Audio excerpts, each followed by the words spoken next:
Um, my name is Jim Pino. I'm the Senior Area Manager for the Small Business Administration. SBA is a federal agency. We were created in 1953 by the Congress with the mission of supporting America's businesses, small businesses. And we do that in a myriad of ways. And we're going to talk today, and we're going to use a slide deck that typically covers about 2 hours worth of time, but I know we only have about an hour today, so there's going to be some slides that I move through pretty quickly. But if at any point you have questions or you want to talk to me after today's presentation, just let me know. My contact information is in this slide deck. So, as I said, SBA is a part of the federal government. We're one of the smaller federal agencies. We've got about 2,500 people in the 68 district offices across the states and U.S. territories. And as you can see, our job is to help small businesses start, grow, expand, and recover. And before we get further into the content, I do also want to acknowledge that this week is the Maine Hire a Vet Week. It's also National Veteran Small Business Week. And if you have served in the United States military or you're a family member of someone who has, I want to say thank you for your service and your sacrifice wherever you may have been during your service or as a family member.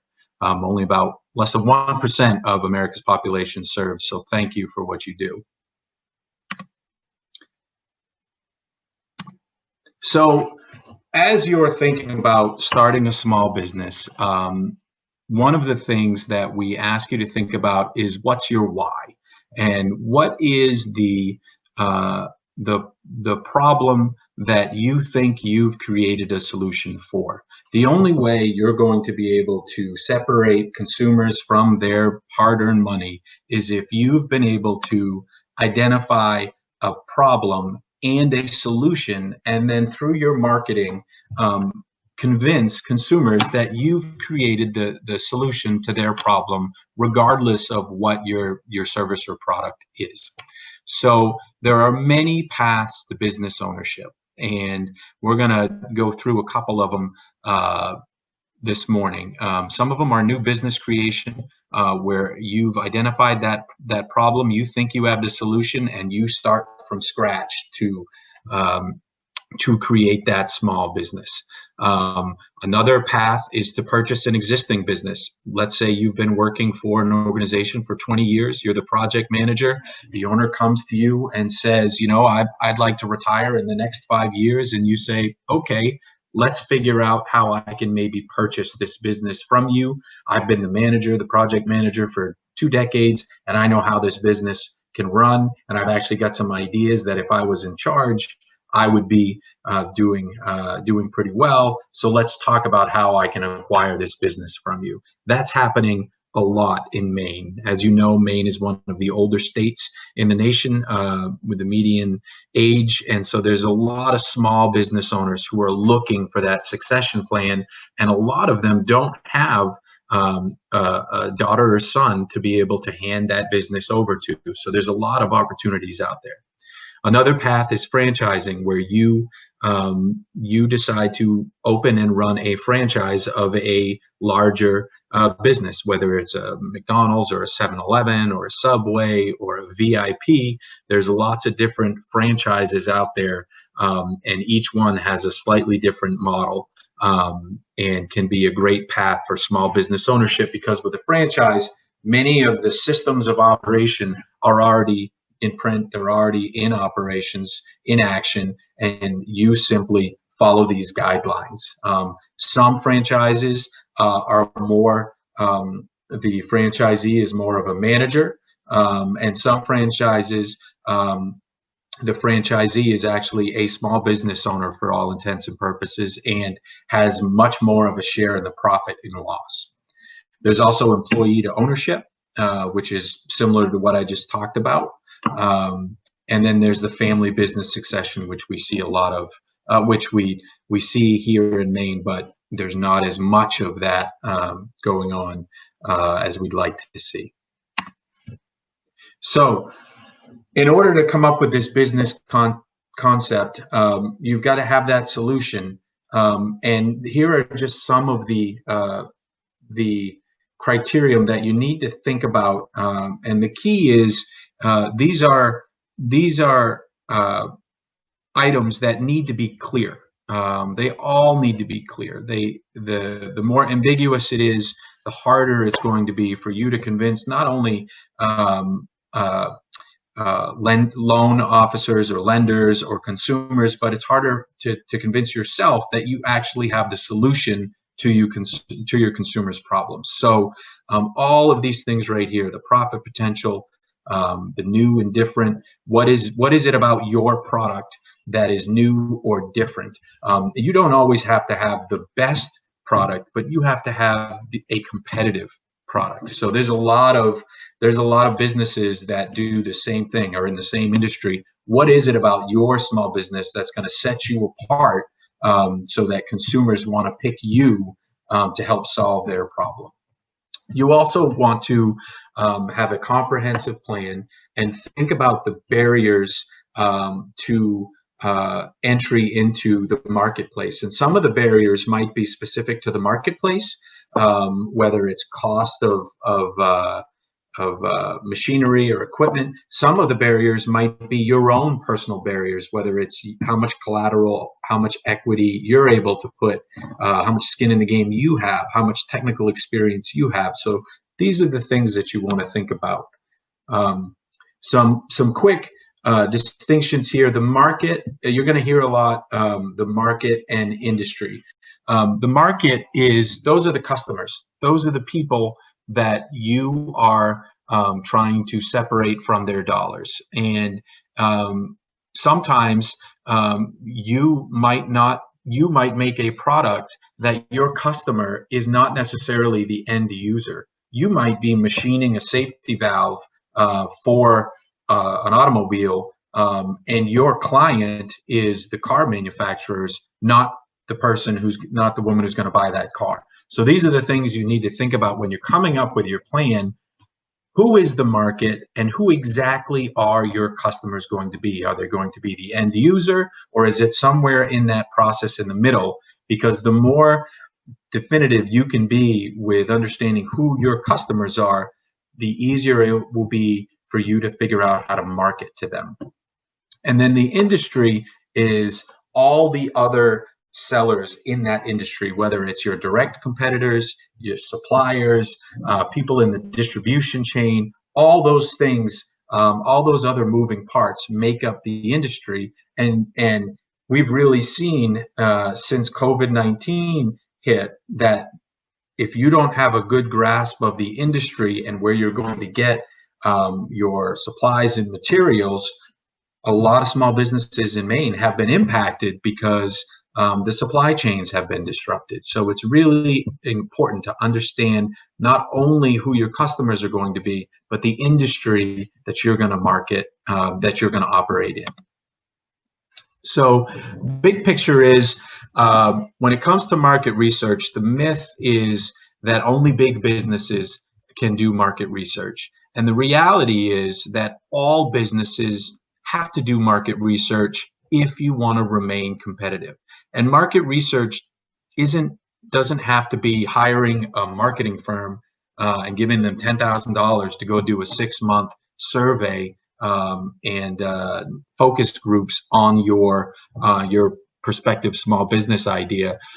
Market research can be as simple as you calling friends and family and people in the industry that you've identified to help you understand what sort of barriers you're going to find. So at the end of the day, the most important thing you need to realize before you launch that business is that the market research you do is imperative on whether or not you'll have a good launch, a successful launch in that small business industry. Here are different types of market research that you can do, and as I said, there's secondary market research. Google seems to be the Encyclopedia Britannica for this century, but I think I might have dated myself with that. But there's also primary market research, whether it's focus groups, and like I said, a focus group can be you reaching out directly to people in the industry. It doesn't have to be hiring a marketing firm to do that focus group. We have some tools at the federal government level that can help with market research, so you can identify the demographics to the best of your ability. The Census Department has got an absolutely amazing website, and it's there all the time, regardless of if there's a census going on. And they've got some great tabs that you can get sent demographic information in the industry and in the geography where you're looking at starting your small business. So this is just more redundancy on identifying your market, identifying your customers. Who are they? Where are they? What's their income bracket? How much discretionary income do they have? Is there a demand for your product? Is there a competitor that's in your backyard? Are you the only laundromat that's going to be in a 25-mile radius with all these apartment buildings, or are there 3 others within a 5-minute walk? These are things that you need to think about. And we're also going to talk about, as we move along, we're going to talk about the SBA resource partners and organizations that can help you. They're not going to write this business plan for you, but there's dozens of organizations in the state that can help you develop your business and at no charge to you, give you the advice that you need and help you identify these barriers to market. So the next couple of slides are going to talk about the economic models of a business, and there's a few different things that you need to remember. And these are like I said, this is normally a 2-hour presentation. I'm going to move through these a little quicker because the key that I want you to walk away from or zoom away from today is the 3 tenets of the SBA and where you can get advice and resources. So we're going to go over, we're going to talk about margins pretty quickly and revenue drivers, but it's what I talked about earlier, that how many different ways can you separate your customers from their money, and sometimes it's it doesn't necessarily have to be making new and different products, but how many different ways can you market your product, whether it's through discounts or sales or referrals?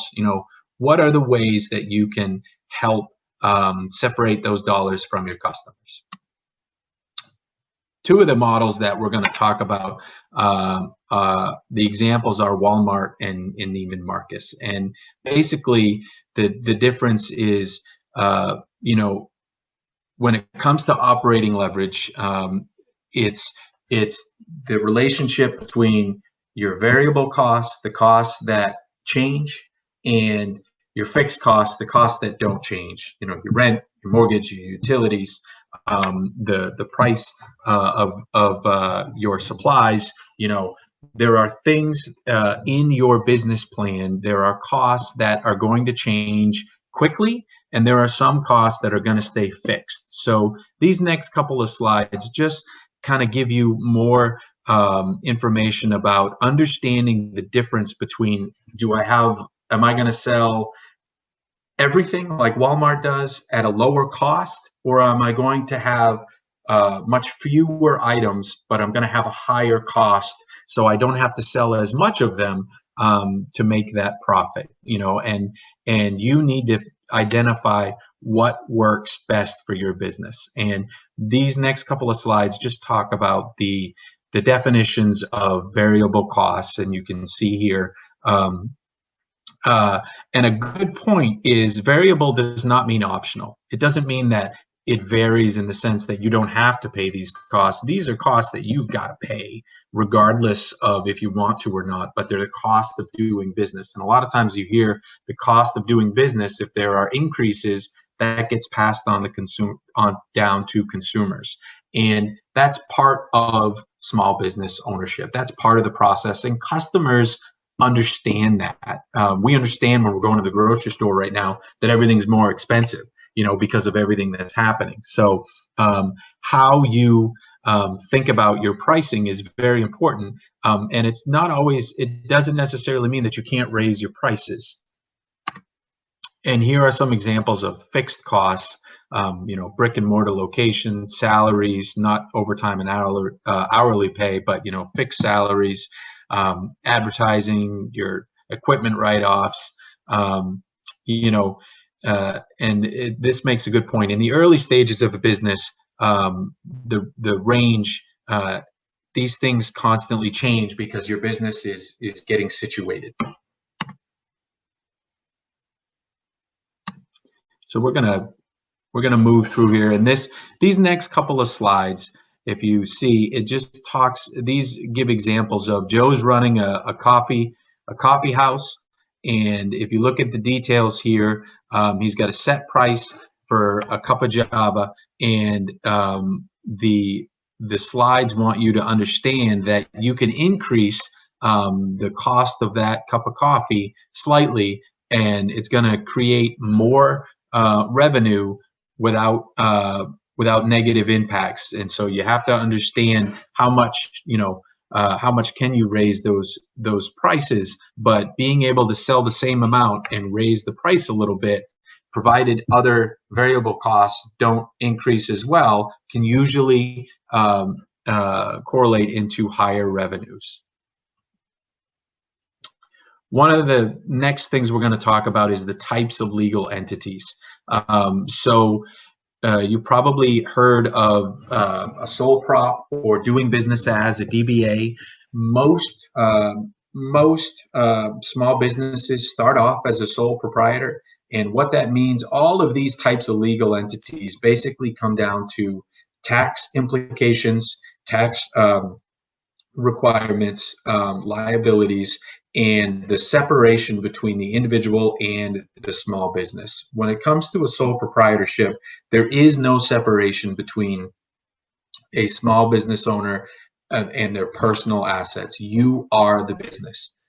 A lot of small businesses start off as a sole proprietor or DBA, and then as they grow and as they develop infrastructure and they increase equipment and revenue, then they begin to have more business assets. And then with that, they transition either into limited liability partnerships, depending on how many people own the business, or limited liability companies. And all that means is that there's now separation between the individuals and the business. There's two separate taxes that are being done. There's the business's taxes, and then there's the individual's taxes. And when it comes to liability, there's more of there's more assets that if something happens and someone's going to go after your business, they're going to, and it goes south from your perspective, they might be able to claim your business assets, but not your personal assets. So the other types are the C Corp and the S Corp. The Secretary of State's office has got some great information on how these are, the tax implications of these. And when you start meeting with the technical advisors that I'm going to talk about here shortly, you want to think about these conversations, and these are the conversations you also want to have with a CPA or a bookkeeper, so you can understand what your requirements are. There isn't one entity business structure that works for everyone. It is all comes back to the legal and the tax implications of each individual situation. And at the end of the day, regardless of how many technical advisors you talk to, you're going to be the one who has to make the decision, what is the legal business structure for my small business?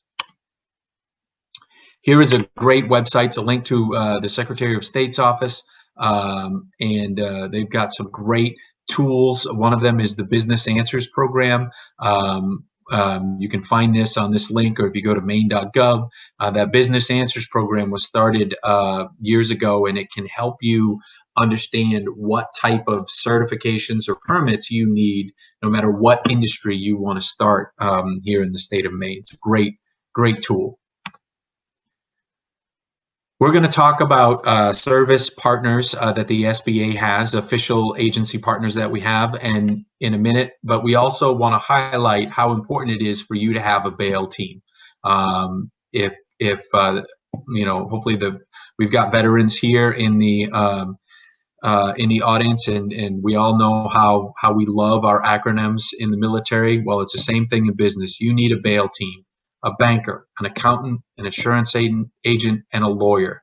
These are the advisors, whether it's an official relationship you have with them or unofficial, that you can get unbiased opinions and advice on how you need to run and protect your business. The insurance agent is key, and for a lot of small businesses, it's an afterthought, but it shouldn't be, because that's going to protect you from loss in the business. Sometimes things happen, and if you don't have, whether it's bonding or business insurance, you will regret it. So these are things that you want to think about as you start to look towards self-employment.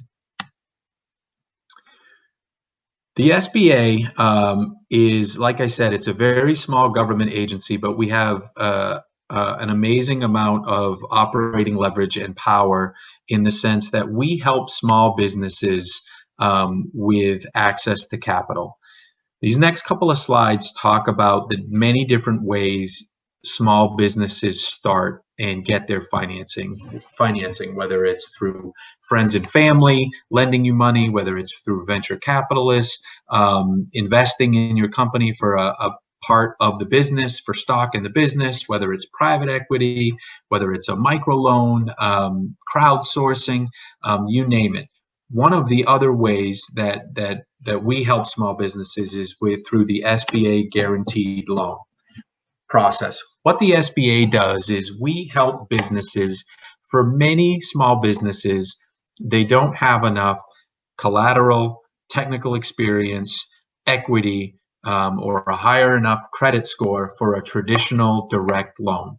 So what the SBA does is we help provide SBA-backed loans by guaranteeing a significant portion of a lender's loan. We're going to help lower the risk for the lender, and we're going to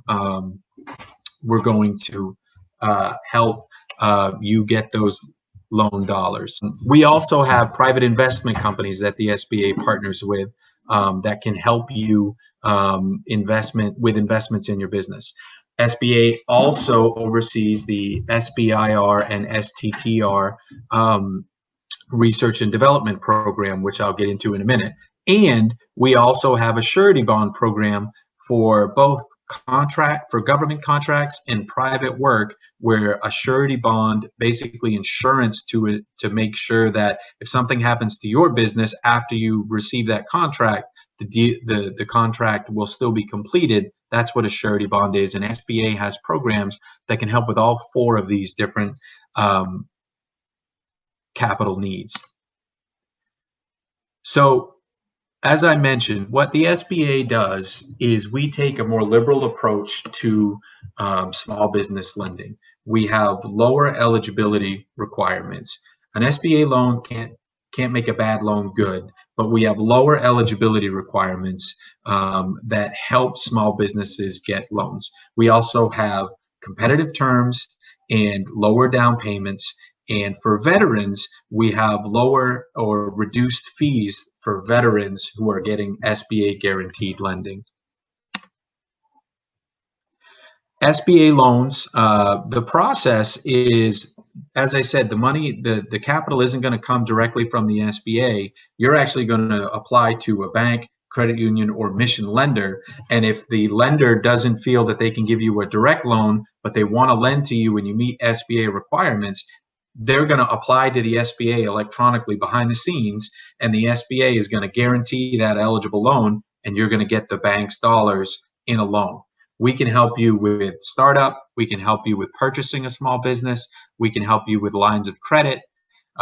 In some cases, refinancing existing small business debt. It can be for real estate or land, as long as it's for the business. So there's many different types of SBA loans and uses for those eligible loans. You're still going to need a business plan. Like I said, an SBA loan can't make a bad loan good. But that's why it's so important to have worked with a technical advisor, to have a business plan with credible cash flow projections, with expense sheets that make sense, with a strategic plan and financial projections that make sense, so that you can show that lender that not only are you going to make revenue, you're going to make money, but you're going to be able to pay back that loan. That's the primary difference between an SBA loan and a traditional loan without SBA, in that a traditional loan is very asset driven. It is how much collateral can you pledge to, in the event you can't pay us back. And the primary driver for an SBA guaranteed loan is your ability to repay that loan. We're still going to look at a credit score, but it doesn't necessarily have to be as high.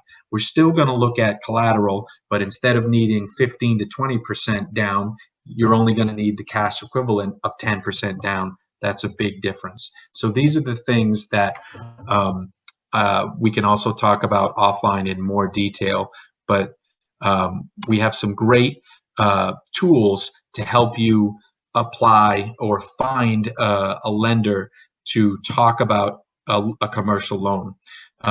For many years, small business owners, if they had an idea and they thought that they needed a loan, they would just have to start dialing for dollars. Well, years ago, the SBA launched a program that we now have renamed to Lender Match, and it's not a loan application. What it is a lender match, where it's a matching program where you go on our website, sba.gov/lender match. You describe your small business financial needs on one form, and then that gets transmitted to SBA partnering institutions, lending institutions that provide SBA loans, and the lending institutions that want to reach out to you and move that conversation forward, they will reach out to you within 2 days.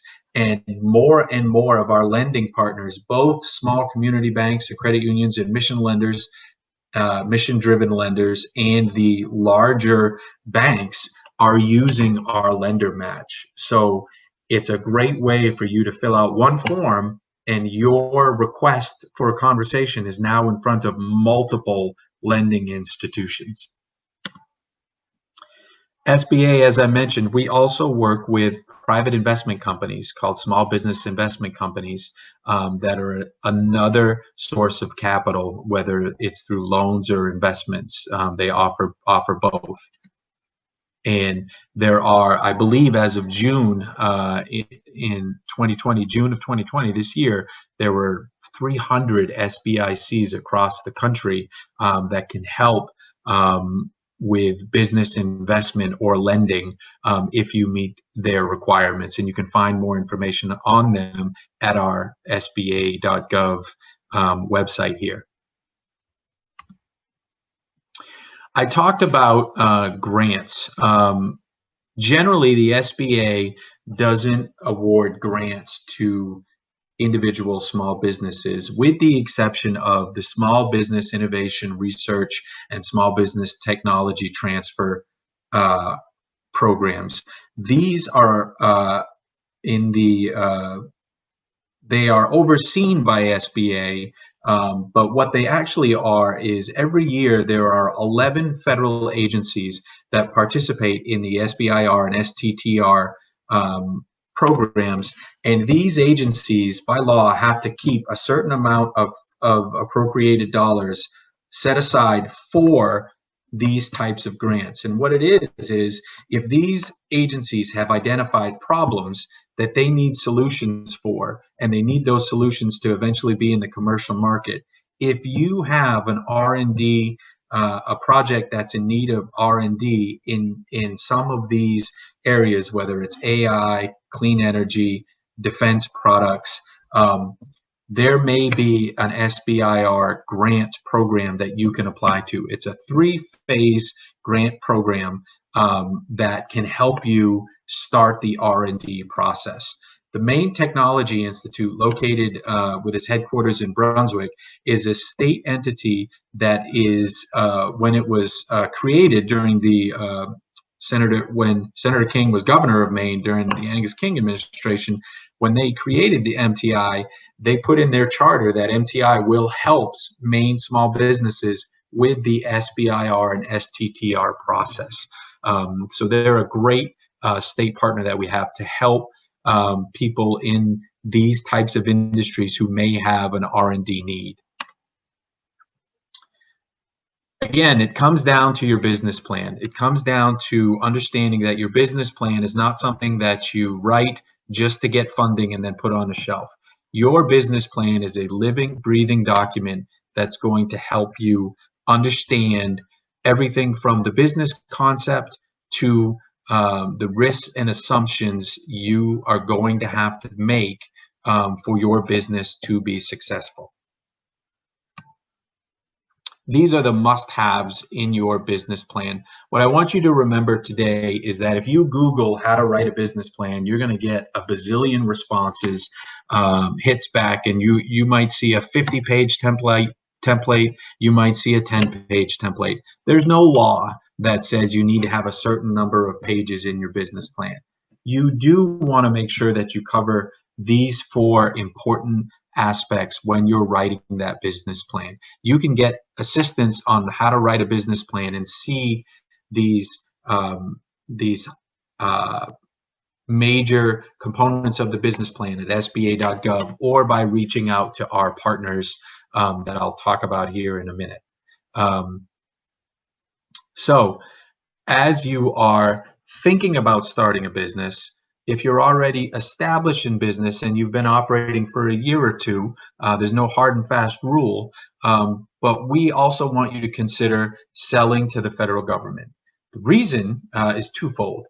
A, the federal government is the largest purchaser of services and goods.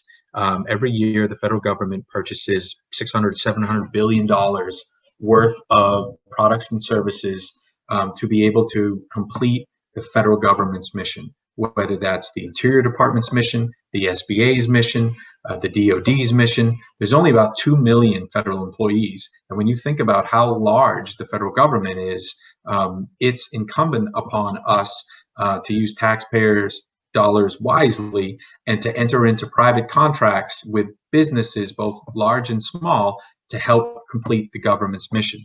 The other reason it's important to look at government contracting, not only because the amount of volume and revenue that's potentially there for the taking through these government contracts, but the federal government is required by law to set aside almost 25% of awarded dollars every year to American small businesses. So by setting aside those contracts, it allows small businesses to get a piece of that federal contracting pie. We can help you evaluate how ready you are to become a federal contractor. And a lot of times I'll get asked, does the government want what I make or what the service I provide? I usually flip that on people and say, I think you should think automatically the government, there's probably an agency that would be interested in purchasing what you make or provide, and most of the time there's something out there for you. There's some products and services the government is mandated they have to get it from certain businesses, whether it's small businesses or businesses that employ folks with disabilities, or if it's in the defense world, it has to go to a certain product. But most of the time, if you look hard enough with the help of our partners, you're going to be able to find a government contracting opportunity. I talked about the government setting aside certain amounts of awarded dollars to American small businesses. Primarily, we set it aside based on small business ownership. So whether you're a service-disabled veteran-owned small business, whether you're a women-owned small business, whether you're an 8A business, which is a business development program that's for socially and economically disadvantaged small businesses, or whether you're a historically underutilized business zone, small certified business, or a hub zone business, that's the only one that's based on where your business and employees are located rather than who owns the business. You still need to be a small business by eligibility, but it's more about where that business is located, because that program is trying to stimulate the economy in those hub zones or economically distressed regions by giving preferential treatment to hub zone businesses. So basically, if you qualify as one of these set-asides, we call them, the federal government is shrinking the pool of competition that you could be up against by making it so only these types of businesses can apply for certain contracts. And they do that by market research. The contracting officers do market research to ensure that once they have identified a sufficient number of capable, let's say, service disabled veteran owned small businesses, they can now set that contract aside to only service disabled veteran owned small businesses can compete for that contract.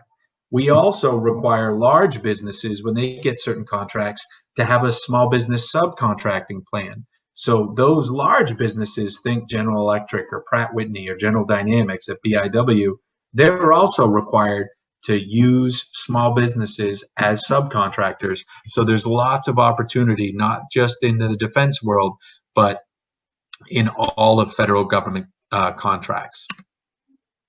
So one of the programs that we want to highlight really quickly is the All Small Mentor-protege program. All that is a program where you as a small business owner can partner with a larger business to gain to increase your either financial capacity, your technical assistance. Basically, that large business is going to be your mentor, and for a 3 to 5 year period, you're going to combine forces, and you're going to gain capacity in whatever you might be lacking.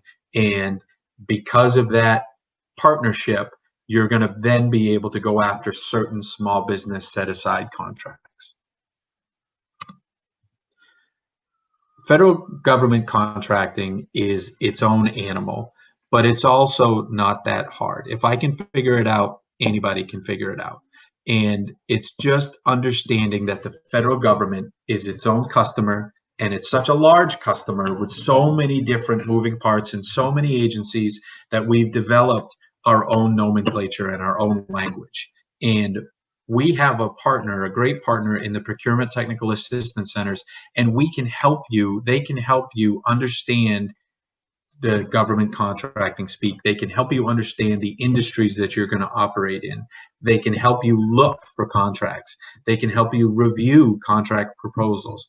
And it's all at no charge to you, because PTAC is funded by both the federal government and the state governments.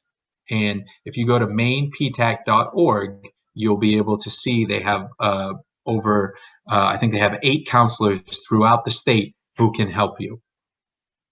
And so I work with PTAC a lot, because for most of my agency representation, I cover Bangor North. But for contracting, for government contracting support, my area of operations is statewide. So it's not uncommon for me to be working with a PTAC advisor in Brunswick to talk about the Hub Zone program, and then also be working with a PTAC advisor in Presque Isle to talk about the 8A program for interested small businesses.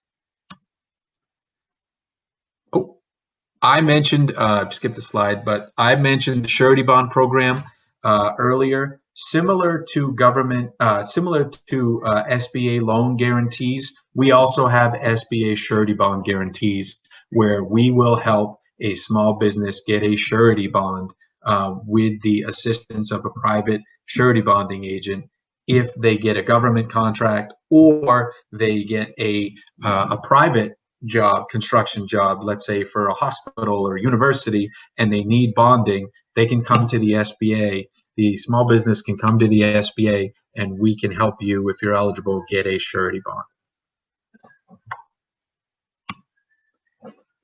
One of the things that we need to realize, and we've seen it in the last 6 months, is that we live in a global world.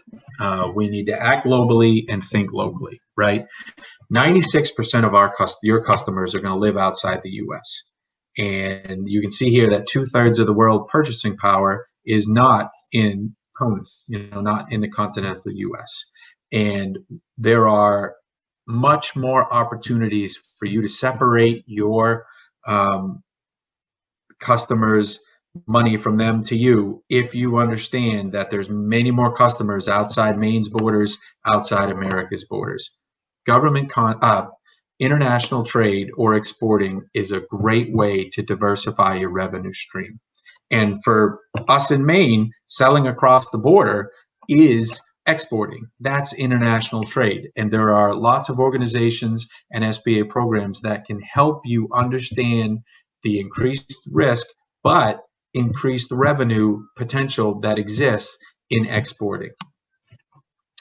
We have the Small Business Development Centers and the U.S. Export Assistance Centers that can help you understand what you need to think about if you want to sell globally. One of the other grant programs that we have is the State Trade Expansion Program, and that's a grant program that SBA awards to partners. In the last couple of years, we've awarded those grants to the Maine International Trade Center, or MITSI, down in Portland, and they help Maine businesses find international buyers. We also, I talked about SBA lending. We also provide export funding through Export Express loans and export working capital loans. I talked about earlier that SBA guarantee loans provide a government guarantee on a significant portion of that loan. In a non-export SBA loan, we're going to guarantee up to 75% of the loan, thereby lowering the risk for that lender. In an export loan, we could guarantee up to 90 or 95% of that loan if part of those loan proceeds are going to export funding or international trade. So if you're thinking about, and it doesn't have to be direct export either, if you make a product that is in the supply chain that eventually goes overseas, you could be eligible to get an export loan guarantee from the SBA. So that really reminds us that it's really important to understand not only the market, but the industry and where you fit in that industry. Because if you can tell your loan officer that whatever widget you make ends up getting exported and you might be eligible for an SBA export loan, that's 95% of the risk of that eligible loan that the bank is going to be able to say, okay, the government, the SBA is going to partner with us. So many of the things that we do come down to a private and public partnership in order for us all to succeed. And SBA is a great example of that, whether you're talking export funding or traditional 7A SBA lending. So this last portion is to remind everybody, and I don't think anybody needs any reminder of the disasters that are happening, whether it's COVID-19, the natural disaster, or natural disaster like flooding or droughts that have hammered the state of Maine in recent months. SBA has historically provided disaster loans to America's small businesses and individuals to allow them the ability to recover. SBA disaster loans are very low interest, long-term loans to help American small businesses recover from disaster. And these slides right here just talk about the different types of SBA disaster loans that are available, whether it's personal property or equipment that could be stemming from the impacts of the drought that's been all over the state of Maine, or it could be the economic injury that all of Maine small businesses felt and are feeling because of COVID-19. These are the types of SBA disaster assistance loans that SBA manages and issues. Here in the field office, we don't process those SBA loans, but we're the conduit and the communicator, and we try and assist the Maine small businesses. If you've applied for a disaster loan, or you have problems or questions about your disaster loan and you're not getting a response, or you don't understand something from the disaster team, you can reach out to us and we'll try and help you understand that. So I keep mentioning that there are all these partners at the SBA that can help you with your business planning, with your financial projections. And we have these slides here at this point because these are the first place you need to go. SBA has an amazing resource partner network, an official network of business advisors that can help you understand how to write a business plan. They're not going to write it for you, but they're going to help you understand what needs to be in it. They're going to help you with your business development, whether you're starting up from scratch or you've been an established small business for years and you want to take that next step into either franchising, or you want to hire more employees, but you just don't know if you have the resources. We have official and non-official partners that can help with that.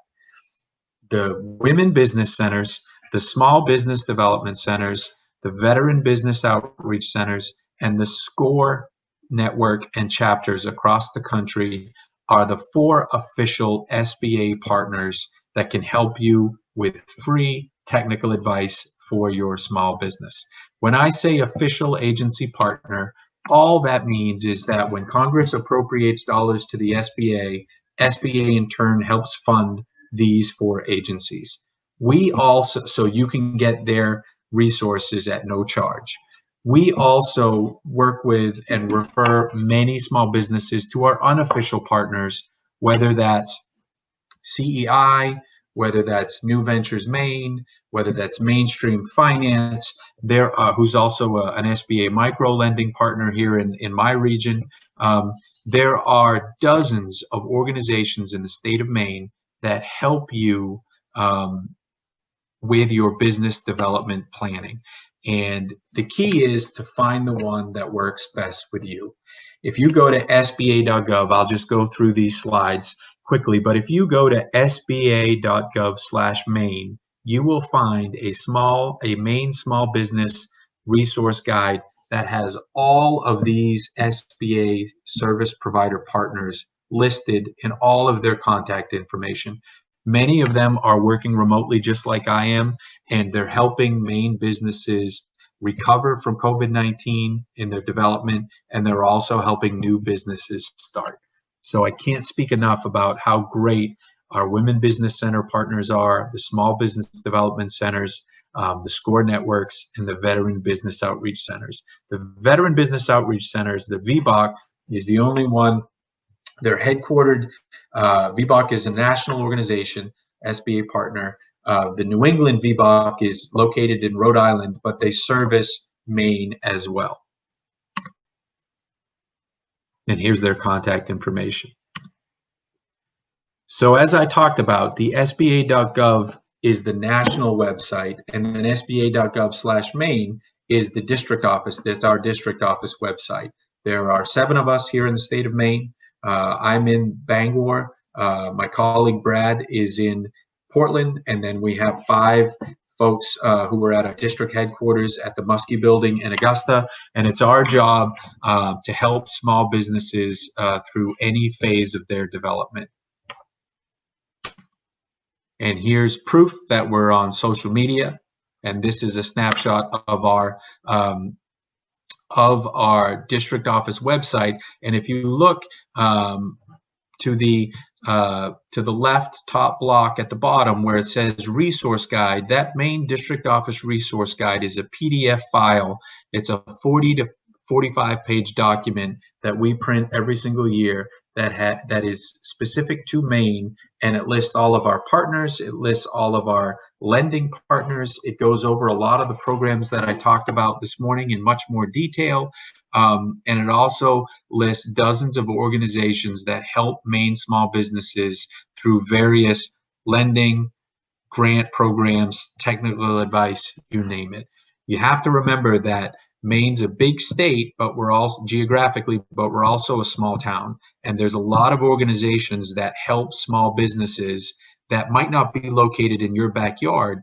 But if you can find them and reach out to them, you may be surprised on what they're able to do to help your business develop and grow.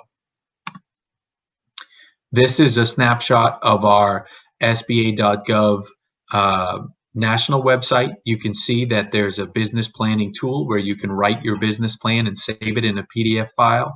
There's also tabs to go more in the weeds on our funding programs, our contracting support, and there's also, if you go to the local assistance tab, that's where you'll be able to be redirected to the local office. That's our office.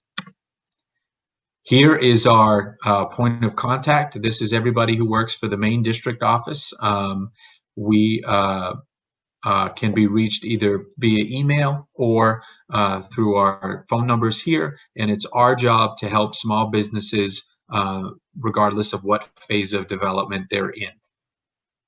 And I believe that is the last slide I have. So at this point, we've got a few minutes left. I'd like to open it up for questions if there are any.